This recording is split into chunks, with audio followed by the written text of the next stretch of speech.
The evolution of computers मालिकेच्या भाग 8 मध्ये आपले स्वागत आहे. आज आपण भविष्यात पाऊल ठेवत आहोत, जिथे संगणक केवळ वेगवान नाहीत, तर आज अशक्य वाटणाऱ्या समस्या सोडवण्यास सक्षम आहेत. 6व्या पिढीतील संगणकांच्या जगात आपले स्वागत आहे. Quantum machines, AI super computers आणि भविष्यकालीन संगणक. 6वी पिढी म्हणजे काय? 6वी पिढी तंत्रज्ञान सध्या विकसित होत आहे.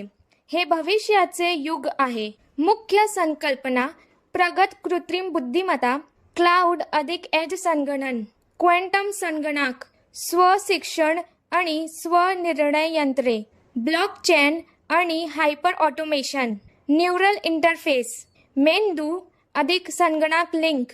हे संगणक केवळ गणनावर लक्ष केंद्रित करत नाहीत, पण विचार करणे, भाकीत करणे आणि निर्णय घेणे यावर लक्ष केंद्रित करतात.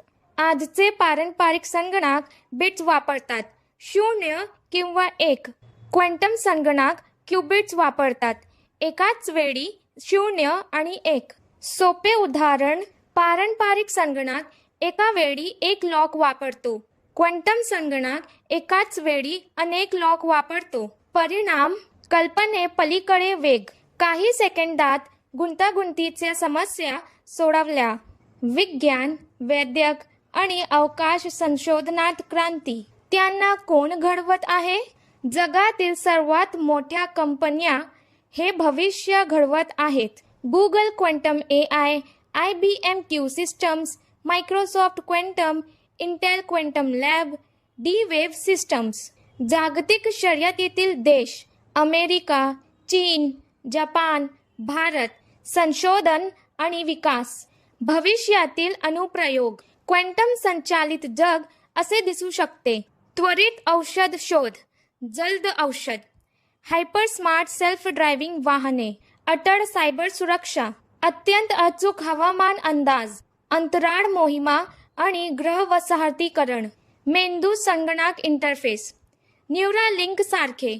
थोडक्यात, आज जे अशक्य वाटते ते क्वांटम भविष्यात शक्य होऊ शकते.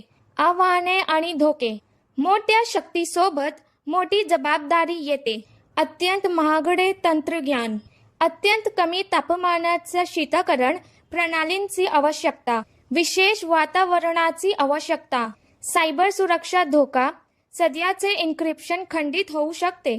नैतिक चिंता: AIचा गैरवापर, गोपनीयता, नियंत्रण.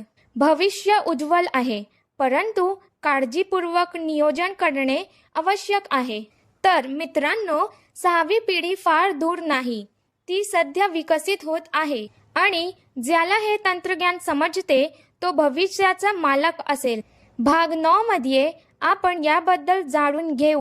सुपर कम्प्युटर आणि उच्च कार्यक्षमता संगणन. जगातील सर्वात वेगवान संगणक कसे कार्य करतात? लाईक करा, शेअर करा, टिप्पणी द्या आणि मला सांगा, क्वांटम संगणकांची संकल्पना तुम्हाला रोमांचक वाटते की भीतीदायक वाटते? भाग 9 मध्ये भेटूया.